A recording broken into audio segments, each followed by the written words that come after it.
Hey, it's a Sunday afternoon. I am here. I'm having my coffee over there. I really wanted to talk about cities and how cities can be really bad for us and how we're supposed to kind of deal with that and how are we supposed to manage being in these cities that we have to live in just to kind of get by and have our jobs. Why are cities so bad for us? There are people who thrive off of being around other people. Don't get me wrong, I understand that there are people who love the high energy. They love just being around a ton of people all the time. They love being on the go. They just can't sit still, and I get it. There was a time in my life where I loved cities. I loved just being out there, just having a good time, like going from restaurant to concert or whatever, like just having a really fun, fast paced life. But to be honest, that was a really short part of my life. I have, for the most part, really liked peace. Um, and as a kid, loved camping, loved going into the woods, that kind of thing. And now that I live in a city that actually really promotes outdoor physical activity, um, I have to say it's really healthy and it's great. And it would be nice to see this in more places, but I am happy to be somewhere where that's promoted. It really suits my personality. But if I'm honest, if I could live somewhere even less populated, I completely would. There is something to be said for how big cities are just bad for us. And there was a time when people were pretty open about it. There was a lot of discussion around how cities are really bad for our mental health. And then that discussion kind of just went away. And then we had a whole, I'm not going to say the word here, but something that totally changed all of our lifestyles where we were forced to be home more. And a lot of us kind of realized how peaceful that was. And so here we are. We're back to a time where corporations, people, they want to bring us back into spaces that no longer really seem to be healthy for us. And we have to really think about why. Why is it that it's not? And also, how do we manage and how do we get through it? How do we do it in a way that won't harm our health and make us miserable? Yeah, let's figure out how we do that. How do we do that? So, first of all, why are big cities so bad for us? We're not used to being around this many people. This is not something that was normal for our ancestors for a long time, maybe for one or two generations, sure, depending on where you're from in the world. But personally, not normal for, at least for me. I think it's the case for most people. Cities are definitely a relatively modern invention. And yeah, we're just not meant to be around so many people all the time. Also, if you're sensitive to energy at all, which personally I am, being in cities means that you have to encounter a lot of energy a lot of the time. Um, and it gets exhausting when people are in your space and reasonably so, they're just existing and living. You can sometimes kind of pick up on that. Um, and sometimes you might feel like somebody's stuff is your stuff when it's not. It's really just the fact that you were around it. And it's not healthy. So if you're constantly encountering that, it can get really exhausting.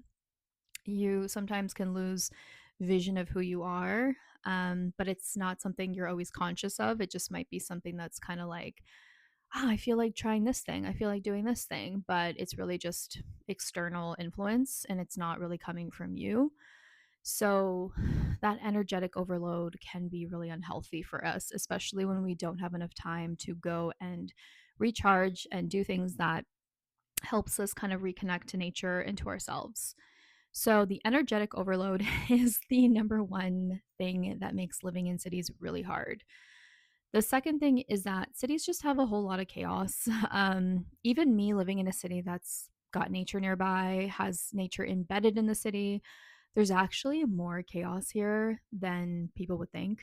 It's the whole fast paced lifestyle. You have to rush to places. It takes so much of your day. And then it's like if you are at all interested in exercising, taking care of your body, when do you fit that into your schedule?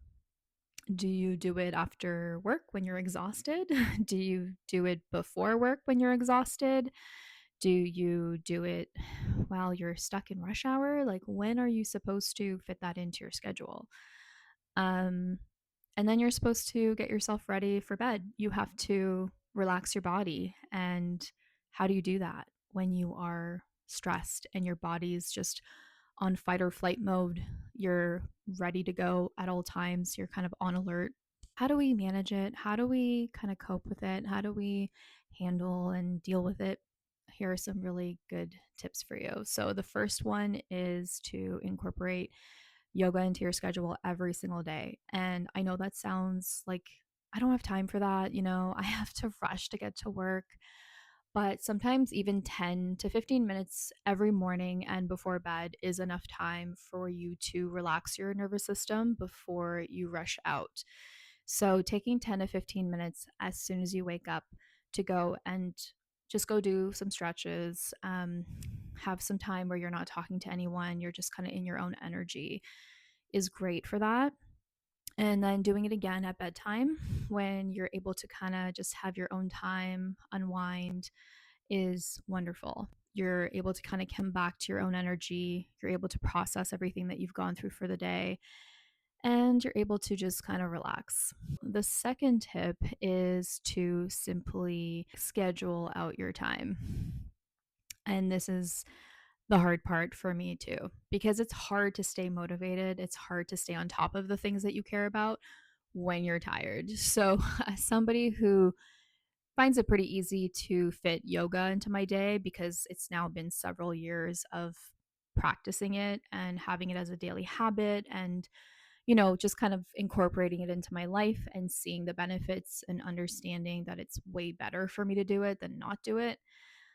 The other thing is the other stuff like weight training. I am such a big weightlifting girl. I love to go to the gym, and that is something that takes discipline.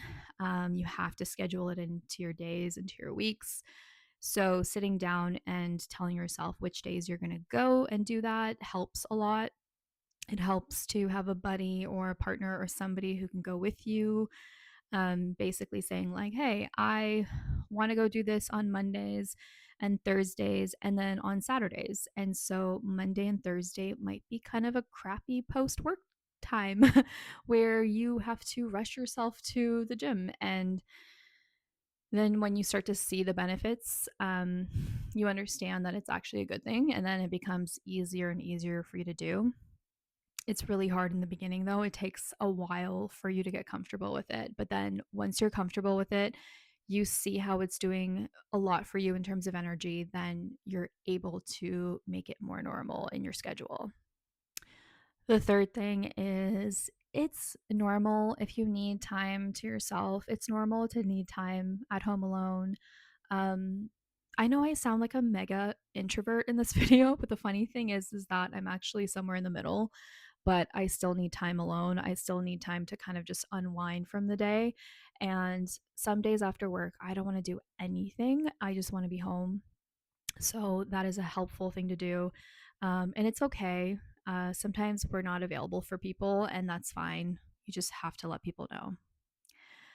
And the fourth thing would be to make time for people that you care about. So this kind of contradicts the other point, but basically, have time for people you care about and you love, and make sure that you have, just moments that are really meaningful to you. So have people come over to your place, have people, go for a walk with you, have dinners together. It can be simple. It can just be come over to my place on Saturday and let's have a nice dinner. Or, hey, want to go for a work on Sunday morning? Not for a work, a walk, a walk on Sunday morning. See, my brain is all about work. Go for a walk on Sunday morning. So, those are things that can help. Scheduling quality time in with people is nice. And then the next point is be in nature. It's pretty simple. Like I said, the fact that we're so disconnected from nature when we live in cities is really sad. And even though I personally live in a city that has nature woven into it, I can see the mountains, I can see the ocean. It's fantastic. I'm very privileged. I also do have to sometimes just go into the woods and just be in nature. You don't have to live in the middle of the mountains for you to get what you need to get. So it just depends on you. But overall, cities are not destined to make us super happy. They are great for jobs. They're great for, getting access to things quickly, for hospitals and healthcare. Those are things that I'm super grateful to have access to here. And also easier to make friends in cities, so that's great. But there are downsides, like they are overwhelming. They are bad for our energy. We have to actively take care of our health when we live in major cities. So those are all things to consider, and why I feel like big cities are not great for our health. And yeah. Um, but like I said, based off the points I made here, there are ways to definitely make it easier to be in a city. And I hope to show you some yoga and hope to post some stuff that will help you kind of soothe all the auditory overload, the constant, honking of horns and people just being overwhelming. I'm going to be posting some stuff. But yeah, I hope you enjoyed this video. I'm Gigi, and I run a whole yoga thing called Vibrations with Gigi. I also do sound healing and will be posting more videos. So feel free to follow me here or follow me there. Also at Instagram too. That's down below. Link is down below. um, that's it. Thanks for watching.